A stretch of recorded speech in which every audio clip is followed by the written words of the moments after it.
Good evening, ladies and gentlemen, and welcome to the third game of the MavWar Tournament 2016 right here on XBuy Stream. I am Rails Barlow, one of your admins and one of your casters for this evening's matchup between the Overlords and the Warriors of Darkness. We are about to go live right here with this match on Parish. Co-casting with me tonight is the one and only Mr. Prodigysim. How are you tonight, sir? I'm doing pretty well. Just finished up casting a match for a different tournament, but I'm excited to see this one. It looks like it's going to be a good one for us. Indeed, and in the interest of time, since it was my one account which was having a lot of issues connecting to the server, we are sitting here in server with both teams raid up, so we are going to do a typical introduction in terms of stories and that stuff at the next ready up period. Right now we are going to be going live with this game, Warriors of Darkness on the Survivor, Overlords on the Special Infected, and for the first hit for the Overlords we have a Hunter, Spitter, Jockey, and a Charger. Let's see what happens as the Survivors make their way out of the safe from right here. Again, Charger coming from the side, landing on an Ellis, and we have the Hunter going in, trying to land as well. That Charger is not yet being cleared with a stick going down on top of that, and piece him. That's an absolutely crazy hit from the Overlords on that first attack. Yeah, that is a huge amount of damage. Great charge spit right there, and the other SI managing to keep the survivors from getting that clear in any sort of a timely manner. There goes the Witch Crown now, Master Silver. Gonna be grabbing that before the SI have any chance to react. As you mentioned, that is Mr. Silver for Warriors of Darkness. This gives us a good time to do a quick roster rundown. So, for the Warriors of Darkness on the Survivor side, it's Cool Awesome Go, Master Silver, Craze, and Stoned. And who do we have for the Overlords, Mr. Peason? We've got Trice, Lucifer, Lotus, and Go Smoke More, actually. And next hit is coming in right now. There goes the Jockey in the front. Hunter looking for the intercept, not able to find it, but the pull does land for a little bit of damage. There finally goes the Pounce, and Tank actually gets spawned up in the middle of that, going to the hands of Lotus for Team Overlords. Indeed it is. Looks as though our survivors are going to take this back towards the safe room area. There is still a smoker up for the Special Infected. Tank is going to be making his way over here, trying to transition. Probably going to decide to either kill off that smoker, or if the smoker can get a pull to that car, they could try to hit the intercept. The next hit should be coming up in a couple seconds here, and they'll have to decide whether or not they want to send this in piece in before this tank makes its transition. That Hunter is getting ready. It looks like they could definitely go for either one. They have a pretty solid tri-cap. There goes the pull out in the front onto Silver. That's going to let the tank get a little bit of a rotation. SI just getting a little bit of chip damage right there. And the tank manages to get the cross with only about 300 chip. There goes Silver. They're looking for this early chip on the tank, and I think they're going to get it. He knocked that car actually all the way clean over into the safe room-ish area there, so that's why it's not in the middle of the street. Now the tank is on second pass. How about we quickly send this over to an Overlord Special Infected Worm and see how they do as they commit this tank? Okay, let's try and get that boomer off. No, we should wait for his commit because he's 1 second. Okay. Commit when you're ready. I'll back you up. Yeah, on second pass, so just going whenever.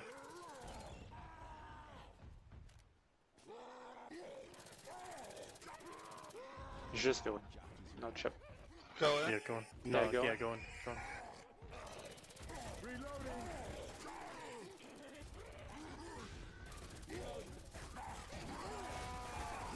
Let's help him now. Nice jockey.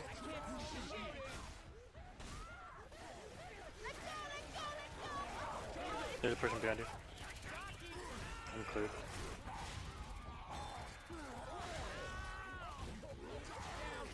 That person's on. Sink. Good damage. We are back, ladies and gentlemen, from that initial worm of the Overlords. That tank in the hands of Lotus doing a pretty good amount of damage. We saw a double boom, Jockey land, Charter got some separation as well with those punches, and then the tank was able to land a couple hits. What do you think of that piece, then? I think that was definitely the right call to make by Warriors of Darkness. Great rotation right there, but great job with the SI on the Overlords as well. That Charger actually getting a little bit Charlie Brown by that tank rock landing on Coach at the start, which is pretty funny to see, but overall I'd say this is a good amount of damage for that tank on this map, even considering the rotation that Warriors of Darkness got. Now we're just baiting out this next show. There goes the pull to the front. Charge actually going to get a double from the back. Spitter barely able to make it in time, but manages to get the spit on both of those survivors. Wow, Godframe's doing some work right there, but that was a ton of damage. That was about 130 bonus taken off. Or even more than that, actually, like more like 140 taken off from the survivor team. Yeah, and that's a lot of damage. As you mentioned, that tank was able to push out a pretty good amount of work, but obviously on that first hit when one survivor almost took it down from the initial charge spit, now that double charge with the then resulting double cap there. That's even more health flowing off the survivors. And now for Promod, I think their bonus is going to be a little bit low for this map. They are going to shoot the alarm car, I'm pretty sure, trying to kill that Smoker. Now the Jockey, Boomer, Hunter are going to be able to support on this a little bit. Smoker does get a pull in the front. Jockey going for the intercept right here. After that double boom lands, Hunter's looking to find the land in the back. Does get M2 and shut down, but the Jockey does manage to land for a split second as the incap does go out onto a Silver in the front. Now they have almost no bonus left. The reason I mentioned that the Chromod scoring obviously is due to the fact that there was a small nerf to the distance, but you can score a lot of points in this map depending on how you take that tank. But right now, the Warriors of Darkness are actually in danger of wiping if they aren't able to get these survivors up before the next set of spawns comes in. That's 2 incaps actually going out onto them as the next spawns are coming up. Spitter going in, trying to do the best they can to delay right there. Good amount of spit damage going on to the survivors and PSM. This is a dire situation. Yeah, it really is. There's still a Horde. Looks like they're about to finish the Horde from the alarm car, but next SI coming in. Charger managing to get a punch. Gonna pop that Boomer. There's the charge right now. Not getting an in cap though. And the Jockey was actually taken care of on the front side as well. Hunter getting skeeted helped the survivors case a little bit, but they're going to have almost no bonus if they're able to pick each other back up. But the Horde keeps coming in now from that resulting tri-boom, and 2 survivors are on the ground almost right on top of each other. Smoker coming down from the top right there, managing to land on the Cool. That's going to be, I think it's going to be the wipe, if I'm not mistaken. They're not going to get that clear, and that's the Warriors of Darkness being wiped by the Overlords on that first half round there. Wow, PSM, they didn't even get 400 points, unfortunately, for them. Yeah, wow, that was really great infected all through the map by Team Overlords. I was going to say the name of the game was like charge spits. They got charge spits on at least 2 or 3 attacks during that map, but then with that final hit, it was just, you know, capitalization, hitting those timings, hitting those in caps, getting the alarm car over and over again. So great job from Team Overlords. Speaking of the Overlords, I think now is a pretty acceptable time to mention their backstories as we wait for Mr. Xby to rejoin the server. So, do you have the stories with you, PSim? The stories? I don't know about stories so much. This is a game from the villains bracket Indeed. of the tournament. So these are both bad guys, and I guess we're gonna find out which team is the badder set of bad guys at this point. DVR. And I will say think that I have the stories with me, so... Oh, there's stories. Okay. Yeah. So Yeah, if please. I can... Here, before XY raise up, we'll only force them to sit through me reading one of these, just to be, you know, nice, I guess. But let's see. Okay, so, for the Overlords, let's has it that hell has been taken over, the devil now just a puppet controlled by the evil wrath of the 4 members of the Overlords. It is said that the Overlords were once a group of 4 young men who were backstabbed by their lovers over an elaborate dare which spanned several years. Trice, Lucifer, Smoke, and Lotus were dating the girls from the Daredevils for several years. They would go everywhere together and were always inseparable, often adventuring to the Whispering Oaks amusement park to ride a few coasters and win prizes at the peanut gallery. Trice's amazing accuracy even won XO a Noam Chomsky grand prize once. Little did they know that these 4 young men would soon realize an ultimate backstab by the Daredevil girls over an elaborate dare set up by the Unfudging Believables. You see, the Unfudging Believables were in fact the true lovers of the Daredevil girls. They had orchestrated an elaborate dare. The dare was to pretend to like and the Overlords. The Daredevils were addicted to playing Truth or Dare. Of course they obliged. It was about 3 years into the dare before the truth came out, when all 4 of the Daredevil girls deliberately and simultaneously incapped all 4 of the young men using auto-friendly fire. The boys were heartbroken, dead, but most of all, angry. Upon their deaths, the boys were sent to hell since they lived a horrible life anyway. There, the devil offered an idea to seek revenge on the Daredevils. However, the boys were still fuming with anger and ultimately killed the devil and took over hell. Now, hell has a new agenda. The Daredevils must die, so too the good in the world, or so the legend goes.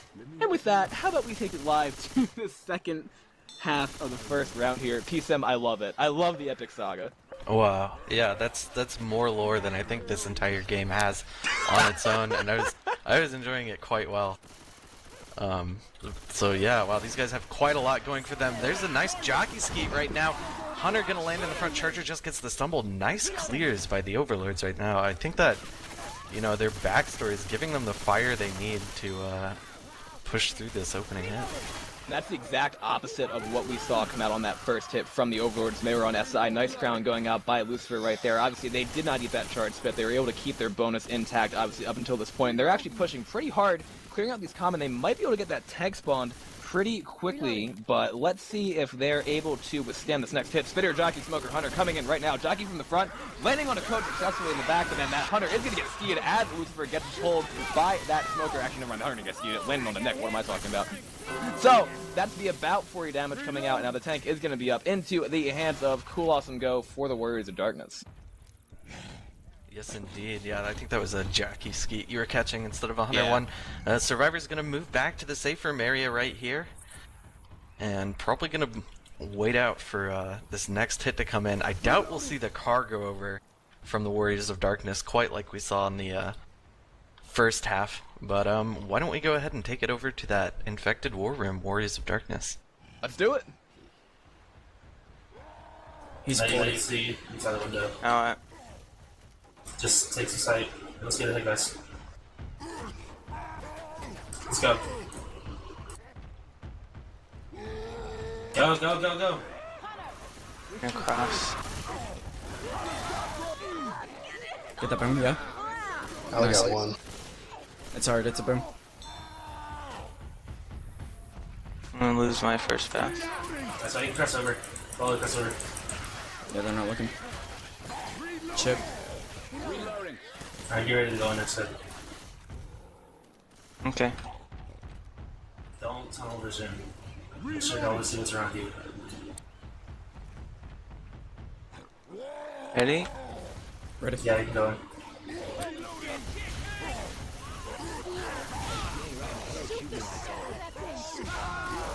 Go, go, go. Got one. Got that one. Behind you. Oh, never mind. I didn't give you a good boom. I'll hold on to these pills. Alright, welcome back everyone, and that was Cool Awesome Go's tank for the Warriors of Darkness, actually getting a great amount of punches in that area, managing to even get a double punch onto Coach and Nick in the middle of that. But Overlords do walk out of it, and I'd have to say, overall that looks pretty similar to what we saw in the first round. What do you think, Rails? Yeah, the real difference was that I didn't eat that charge spit on the first hit, and so far have not been able to, like, make it through the alley. But I think the big difference on that, too, is that when you saw that jockey separation, that could have been a huge potential right there. There's a survivor low in the front, and between that Hunter, Charger is going to get a single punch right there, a little bit more spit damage going out, but again, as they make their way through the alley, that's much less damage. Obviously, no multi-charge, no multi-cap there. That tank, he did go in, and as you said, he got a good amount of punches on his own, but his support didn't do a whole lot for him. That boomer was popped, and they managed to shut down the other two SI really without a whole lot of incident. So, that being said, the Overlord should be able to push their way to the safe room actually right now. Before this next hit is fully up, there should be a couple stragglers coming in, but they should take a pretty nice lead. Smoker is going to get a pull on the Trice right there, and is going to get clear before it hits the car. Survivors do hit the car, but they do get in, and that's going to put the Overlord in the lead by a score of 800 to 389. This is what I mentioned by the pro mod spring. Wow, wow, wow. Yeah, that was definitely a nice tank. I have to say, Overlords looked like they had a little bit more sort of Rambo positioning. Like, after that previous choke point going through the alley, they were just ready to move immediately after. Had somebody all the way in the front already. And, you know, the positioning caught them out on tank a little bit as well. But, you know, they managed to work it through with their positioning and movement. 800 points. It's a great map one to have on the Parish. Right, and now the question is, where is this next tank going to spawn? It's actually going to be pretty early. Actually, can I read? Yeah, I can read. That's 11%. That's not bad, actually. That's going to be an interesting fight here to see what the Warriors of Darkness do, because they are playing a little bit behind XBI as well, giving out a little bit of... we're sharing sentiments on that, because PSN, that's probably the earliest tank spawn I see on this map. Yeah, that is. And is this car... I mean, this car's hittable not on most configs, so I think it's probably not hittable on this one either. I'm sure we'll... Yeah, not in Pro Mod either. So... This should be, I mean, this can be a fairly safe tank to take. There's some different positionings you can do. You can try to push a little bit, but we'll have to see. Overlords on Survivor first. We'll see how they decide to take this out.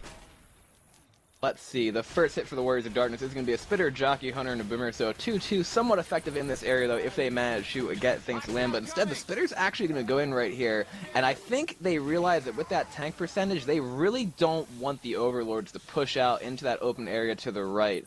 It says Survivor progress is at like 1% right now on the spec HUD, but once they come out, that tank should be almost instant or not at all. So let's see when that tank actually decides to spawn. If they land like a double boom here, they could even commit the tank depending on what happens. But I think the Overlord's gonna be really careful because they know the infected like have the advantage here in the positioning.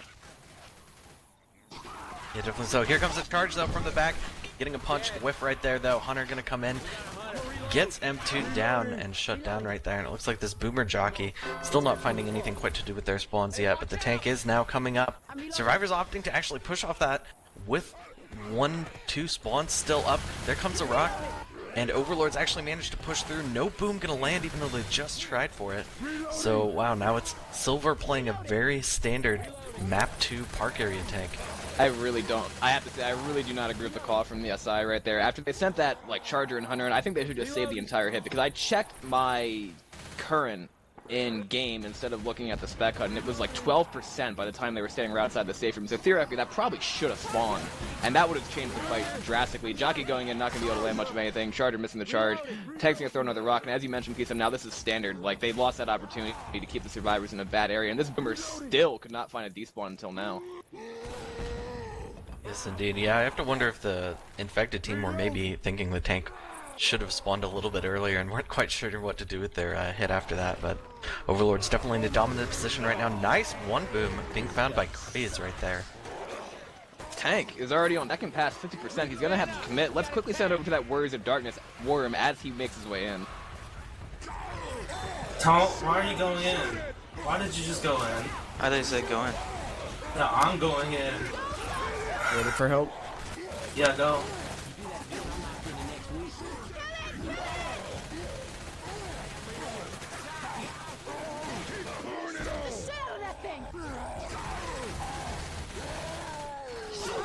I give up. Can I like resign, please? Reload. Welcome back, ladies and gentlemen, from that short Overlords of Darkness Worm. Silver getting a couple punches in that open area off that one boom, but that Hunter got skeeted right away. And unfortunately for any tank in that situation, like, that's not the optimal area that you'd want to try to get a lot of damage in PSM. It's so open that survivors can cut you everywhere. Yeah, absolutely. I'd have to say that's a pretty fair performance by a tank in that area to get, you know, he got like 2 rocks and 2 punches, I think. Either way, a pretty solid amount of damage, but Overlord's not fazed by that, and they found an extra set of pills, and they're going to keep moving, so I imagine we'll see something similar from the second half, but we'll have to see. There's a lot of map left. They do have just a 2-2 setup right now with this Hunter and Jockey. Not great to play on this alley, but it looks like they really want to. Jockey looking for that spawn in the back.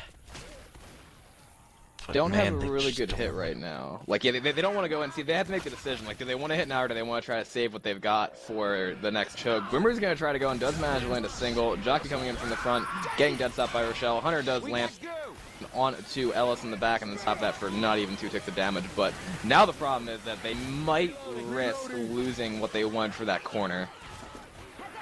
Yeah, that was a nice boom to open the hit, but wow, with that hit just taking as long as it did to go in, it's a little bit risky. Here's the Witch up front. Lucifer was the one boomed. Gonna be going for that. Gets the crown nice and easy.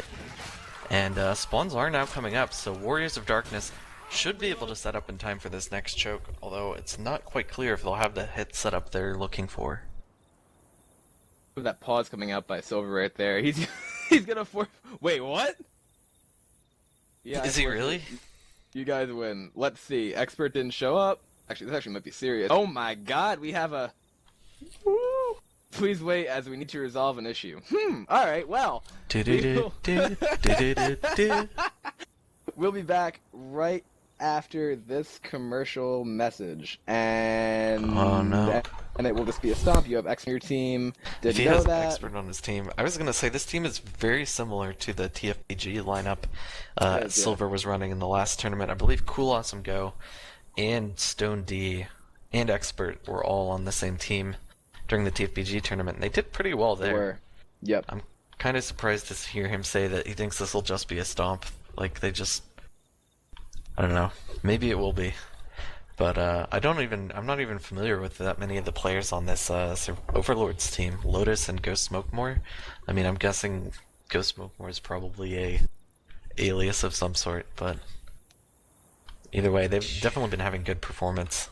I believe, I know Go Smokemore was part of I think it was NCI, and they placed second in MavWar's last tournament last year. And I've seen Lotus kind of just pugging around a little bit. Not sure exactly how much team experience that he has, but I know he's been playing competitive just for a little bit. I know, as you mentioned, Cool, Stoned, and Master Silver were all on the same team for the TFEG tournament that just happened, and then Craze I think is relatively new, but the thing is they're missing Expert, and Expert would be the person who would be there. Obviously for his history with Silver, both of them played on the console together, as Lucifer did as well, but it's still in a situation like this, you don't want to see it where it comes down to because one player didn't show up, like that's going to be a huge imbalance in the teams, you know what I mean? Like that would be really unfortunate to see, because still, I mean, yeah, it's a tournament where everyone's competing and that kind of stuff, but at the same point in time, the fight's still got to be there. Like I mean, that's the thing where it's like, yeah. Yeah, definitely so. I mean, I feel like Stone D and Cool Awesome Go have shown a lot of improvement and could make this a close game, but I mean, Lucifer and Trice is a pretty strong combo already, not even knowing the skills of the other players on that team. Right, and of course, from a lore perspective, I don't know. The Overlords are apparently like they've taken over Hell. They're the Overlords of Hell, dude. And I guess we haven't heard Warriors of Darkness's backstory yet. But I mean, it just seems like that's a pretty solid, like, commanding position to be the Overlords of Hell as compared to Warriors of Darkness of some sort. But yeah, I don't know. Do we actually have lore from? Oh, they're GGs. The GGs are going out. I was about to read their story too. Well then, this has been the third game of the MavWar tournament. It's been nice to bring you the chapter and a half that we had. I used one of my, like, I don't know, I was ready to see at least most of this happen, but unfortunately, like, I don't remember the last time that a game was forfeited mid-game like that. That's really unfortunate. Challenge accepted, so PSM has taken it upon himself to play as the sole special infected, so this is going to actually be a continuation of the match for a while. That's just got the Overlord taking the win right there. PSM's doing work at this point, so yeah, I guess I would read Warriors of Darkness' story if they were still in the server, but they're not in the server for anyone wondering, so yeah, that was save it for when they're going to give a little better showing. Exactly, so it's actually better that I didn't read their story, because it didn't... Oh, I see PSM going for this pounce as well, too. I almost had it. He's going for it still, but... So yeah, thank you everybody for tuning into this chapter and a half game of Left 4 Dead 2, and... I got a 6 damage pounce. 6 damage pounce? Alright, that's a start right there. Usually climbing the ceiling helps a little bit more. So yeah, we will see Team Overlords making their way to 1-0 in the tournament, as long as this doesn't change. And anyone else interested, please go over to MavWar.com. You can vote for your MVP for this, match and a half right now, but I'm sure there's going to be an interesting conversation among the admins coming out about this, but unfortunate piece of them that it had to end this way. Yeah, it definitely was unfortunate. I was hoping for a good close game. Definitely was interested to see more Overlord's performance, and always interested to see how Silver and Stone D, Cool Awesome, those guys do when they play together. Hopefully but yeah, next thanks time for having us. They'll have their starting lineup out so we can actually see that full chemistry come together. Not sure, but yeah, as PSM just said, thank you for having us. Thank you everybody for watching. Admins for doing what they do. XBI for attempting to stream this, and we will catch you guys. Let's see, PSM, do you know when the next game is? No idea. I think there is one later this week, but I don't know. I've also been informed that we should point out that Trice has just won 2 tournament matches in separate tournaments within 4 hours of each other. So, wow, that's got to be some kind of a record. Not bad, not bad. And I actually do have the information for the next game. I just pulled up on MavWar.com. That's going to be Game 4, coming to you Sunday, May 15th, 2016, obviously at 8 p.m. Eastern, 5 p.m. Pacific, between 2 hero teams, the Daredevils and the Canine Fighters. So, obviously, the women who scorned the Overlords here are going to have their chance at the MavWar crown via their group, and maybe the Daredevils and Overlords meet in the grand finals. We really don't know, but anybody interested in that game, it will be casted right here on XBI's channel as well. And yeah, I think that's pretty much all we have. So any final words, PSM? Garbled-a-gook. I agree. Thank you, everybody. We will see you next time. Have a great night.